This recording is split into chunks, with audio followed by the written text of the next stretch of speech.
E olha, a Comissão de Constituição e Justiça do Senado aprovou a PEC da anistia, que livra partidos de multas eleitorais por descumprimento de cotas. Marília Ribeiro chega agora e vai trazer as informações para a gente. Sai da CCJ e vai para plenário. Quando que isso deve acontecer, hein, Marília? Bem-vinda.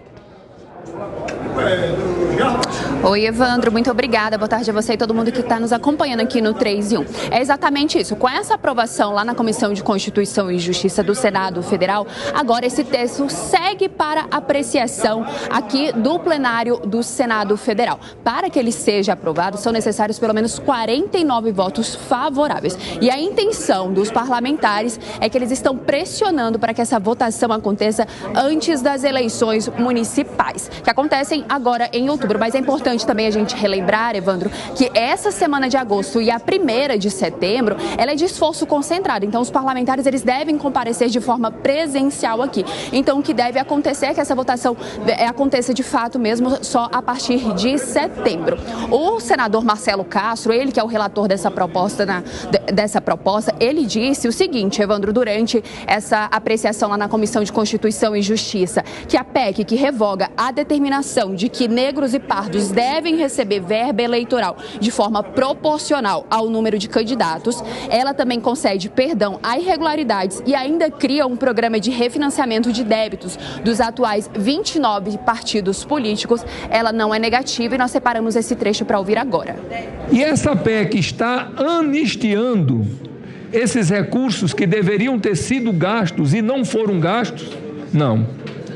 Nós estamos dando uma chance aos partidos para que nas próximas 4 eleições, essa PEC sendo aprovada, cada partido político vai gastar 30% dos seus recursos em campanha de pretos e pardos, e aquilo que ele não gastou do percentual, ele vai dividir isso em 4 eleições. Por que 4 eleições? Evandro, essa votação na CCJ, ela aconteceu de forma simbólica, né? Quando o voto dos parlamentares não aparece no painel. Mas durante essa votação, 2 senadores se manifestaram, levantaram as mãos. Foi o senador Alessandro Vieira e também o senador Oriovisto Guimarães. O senador Oriovisto Guimarães disse que os partidos deveriam dar o exemplo e que hoje é um dia triste. Nós temos esse trecho também. Hoje é um dia triste. É um dia em que os partidos políticos, de novo, não foram capazes de cumprir a legislação que eles mesmos fizeram. E vou votar contra essa anistia que o senador Castro disse que não é anistia. Vou votar contra, porque acho que os partidos deveriam ser os primeiros a dar exemplo de ser capazes de cumprir a legislação que fazem. Para a gente encerrar essa questão da anistia, Evandro, segundo a organização Transparência Partidária, ela estima que a anistia aos partidos políticos chega a cerca de 23 bilhões de reais, se contadas apenas as contas pendentes de julgamento entre o ano de 2018 e 2023.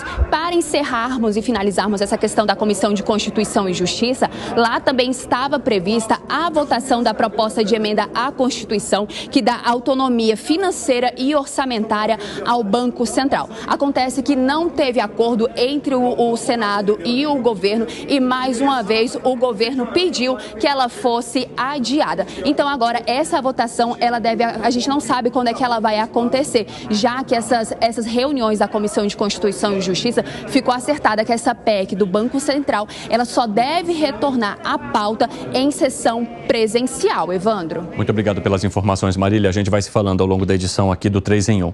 Vamos começar com o PEC da anistia. Eu fico impressionado com a facilidade que alguns parlamentares têm de explicar o inexplicável. É praticamente nota 1000 na redação do Enem em criatividade para poder tentar encontrar, né, um caminho para algo que é completamente inaceitável, né? O senador Marcelo Castro dizendo que é uma forma de garantir aos partidos que eles possam, nas próximas 4 eleições, aproveitar o dinheiro que eles não gastaram porque não cumpriram a regra nas anteriores E mais do que isso, que eles possam agora se preparar para garantir, então, as cotas aí durante as eleições. O que você achou, Gustavo Segré? Acho que poderia até ter uma música sua de fundo enquanto... Te perdoo por te trair. É incrível como o sistema se blinda. Se blinda. Tem um problema com um, o resto sai para socorrer. Tem uma questão do partido, o resto... E aí não tem ideologia não, hein? Aí não tem ideologia não. É uma questão... Não, tem... não sei se era senador Castro, deputado... Marcelo Castro, senador. Senador. Ele tentou fazer uma conta que não fecha com absolutamente nada. E foi muito interessante o do segundo depoente aí, Ovaristo. Oriovisto Guimarães. Perfeito do Podemos. A colocação dele. Como vai ter uma anistia por não cumprir uma norma que o próprio Congresso determinou para os partidos? Ou seja, os partidos legislam através dos seus congressistas, determinam uma coisa. Eles mesmos não cumprem e eles mesmos se perdoam. Então é absurdo. E é uma situação em que mostra como o sistema político está feito para se blindar. Um comete um erro, todo mundo, vamos lá. Depois a gente se vira, seria a conclusão. Depois a gente se vira. Mas não, temos que nos proteger, porque nós somos aqui os que estão juntos. E é uma vergonha, é uma vergonha. Zé Maria Trindade, a cara não fica nem vermelha? Pois é, isso me lembra uma ideia do ex-deputado aqui, Miro Teixeira, que dizia que a Constituição teria que ter apenas 2 artigos. O artigo 1º, todo brasileiro tem que ter vergonha na cara. Artigo 2º, revogadas as disposições em contrário. Não ficam vermelhos porque trata-se de uma decisão ali corporativa. E o presidente da Comissão de Constituição e Justiça, que é candidato à presidência do Senado, ou seja, chefe desse reacionarismo patriarcal e firme ali no Senado, aquela história, parecendo aqueles senadores do Nelson Rodrigues, das peças de Nelson Rodrigues, né? Todos ali querendo se ajeitar e se arrumar, né? Porque é exatamente isso, só não votou lá atrás porque houve uma gritaria. E principalmente o senador Eduardo votou contra, né? Disse, olha, o senhor tem coragem de colocar esse assunto aqui, tem a coragem de colocar outros, né? O Eduardo Girão, o senador Eduardo Girão. Então ficou para agora. Isso aí é tão problemático, veja bem, que falta de vergonha autoriza a pagar multa aplicada pela Justiça Eleitoral com dinheiro público. Agora imagina, você pega o dinheiro público, o dinheiro do fundo eleitoral e paga multa com ele. E mais, pode pagar advogados, né, para se defender e pode também gastar de outras maneiras o fundo partidário, dinheiro público. E ainda anistia a leis que eles próprios criaram e amplia a possibilidade de aplicação dos recursos públicos. Esta é a cara mesmo do parlamento e ainda bem que o presidente Rodrigo Pacheco teve o cuidado, o critério de exigir uma sessão presencial, né? Os deputados não vão ficar atrás do celular. Vão lá, pelo menos, fazer discurso e mostrar a cara vermelha.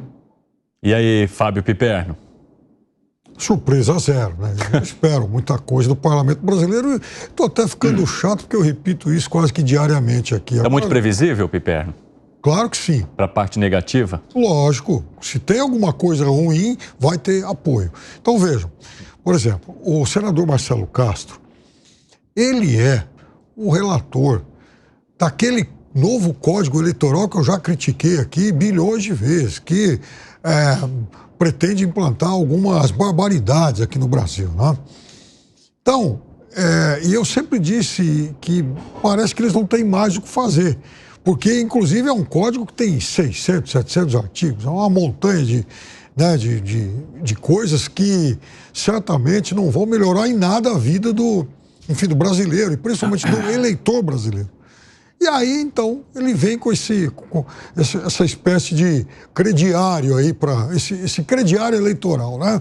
Então você pode parcelar e vai parcelando aí por supostamente 4 eleições, mas a gente sabe que aí essa história vira assim um crediário ad eternum. Afinal de contas, o dinheiro não é deles, o dinheiro é do contribuinte, do pagador de impostos. Então, é mais uma barbaridade com a qual o eleitor se defronta. Agora eu estou com o Zé. Felizmente, o país tem a oportunidade de saber quem é quem nessa questão. O que resta saber é se, mesmo sabendo, o eleitor vai dar aval a essa turma toda. Você acha que pode haver qualquer tipo de prática do eleitor no sentido contrário, Alan Gani? Porque o que a gente está percebendo é todo mundo normalizando situações assim, né? Cada vez mais. Exatamente, Evandro. O eleitor brasileiro, ele tem memória curta, infelizmente. Eu acredito que de um tempo para cá, embora esta memória ainda seja curta, algo tenha acontecido, esse eleitor está um pouco mais atento. Eu tenho a impressão que quando votaram isso, cederam a grupos de pressão, até porque você ser contra cotas de negros, pardos, mulheres, hoje em dia pega muito mal, você já é acusado de racista, de sexista, etc., e quando, na verdade, é uma questão de igualdade perante a lei, de meritocracia, enfim. Mas optaram pelo caminho mais fácil. Em vez de enfrentarem esses grupos de pressão, vamos aprovar isso daqui, afinal de contas pega muito bem nessa agenda politicamente correta. E aí depois a gente vê o que a gente faz. Então, o meu ponto eu sou contrário a esse tipo de cota, vocês sabem muito bem disso. Agora, uma vez que o parlamento compactuou com esta regra, que se cumpra essa regra. Eu também sou a favor do cumprimento das regras. Então, que não colocassem essas regras em prática. E agora se tornaram refém, isso não está certo, né? Tem que cumprir a regra. Até porque ninguém impôs isso de cima para baixo. Isso não veio de uma determinação da justiça. Olha, tem que ter cotas. Não. Eles mesmos que propuseram isso e agora querem burlar. E aí, é claro, o espírito de corpo, esse corporativismo no Brasil reina. Inclusive, a CCJ aprovou também, de forma unânime, um projeto de lei que amplia a possibilidade de se decretar uma prisão preventiva. Esse texto estabelece 5 recomendações para que os juízes possam adotar esse recurso. Resultado, 25-0. Representa um recuo dos governistas que criticaram a proposta de Sérgio Moro, mas ainda assim não resolveram votar contra. Essa matéria deve ir também agora ao plenário da Casa. Gustavo Segré. Não, tá certo. Agora, olha como essa metodologia garantista. O bandido é uma vítima da sociedade, coitado, pode roubar um celular sem problema, se é para beber uma cervejinha não tem problema nenhum, até que impacta na pele de cada um, né? Tá certo, tem que endurecer, e não somente essa questão da prisão preventiva, tem que aumentar as penas para um monte de delitos aí, e tem que fazer de vez, uma vez por todas, uma lei em que o corrupto vai na cadeia e não saia nunca mais, por fato de ser corrupto. Sempre revisando, claro, o CEP para não dar errado no processo. Ô Zé Maria Trindade, por que você acha que os governistas começaram o movimento, mas meteram o pé no freio ali na hora do vamos ver? Mas tem uma pegadinha. Tem aí, eles entenderam que era desgaste. Então conta. A pegadinha é o seguinte, seria uma votação terminativa. É um termo aqui do regimento que diz o seguinte, quando votada na Comissão de Constituição e Justiça, aí seria considerada aprovada no Senado e imediatamente enviada à Câmara dos Deputados. A não ser que seja apresentada uma apelação para que o assunto vá ao plenário do Senado. E os governistas vão apresentar esse pedido, um requerimento, uma apelação, para que, em vez de ser terminativa, vá direto à Câmara, passe pelo Senado. Isso é uma lei importante. Ela faz um acerto, melhora e muito essa novidade na legislação brasileira, tão criticada, que é a audiência de custódia, né? Não há policial que não fique irritado com isso. Leva lá, prende, chega na audiência de custódia, a grande maioria sai, e várias vezes. E essa lei tenta dar ali contornos. Não acaba com a audiência de custódia, que é um assunto novo na legislação brasileira, né?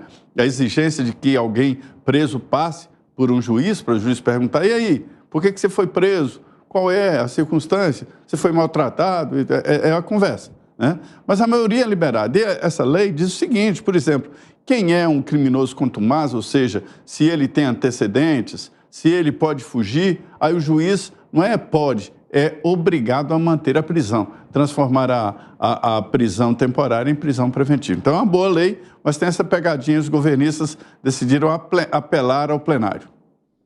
Ô Fábio Piperno, o que você acha dessa movimentação? Eu acho que tem que passar pelo plenário, sim. É importante que todo mundo vote, todo mundo se manifeste e, sobretudo, que a sociedade conheça o voto de cada um. Até porque estamos aí pertinho de mais um período eleitoral. Será que a sociedade não tem, pelo menos, a curiosidade de saber, numa questão tão sensível? Porque o que a gente está tratando aqui é de um tema que se refere ao punitivismo. Muita gente entende que as leis do Brasil são muito brandas, um outro lado quer aumentar esse rigor. Então é muito importante que cada um se manifeste. Eu, por exemplo, sou a favor de que as penas que já existem, elas sejam de fato aplicadas. Não, antes de começar a mexer, aumentar, então vamos primeiro aplicar o que já tem, porque isso realmente é o que está fazendo extrema diferença.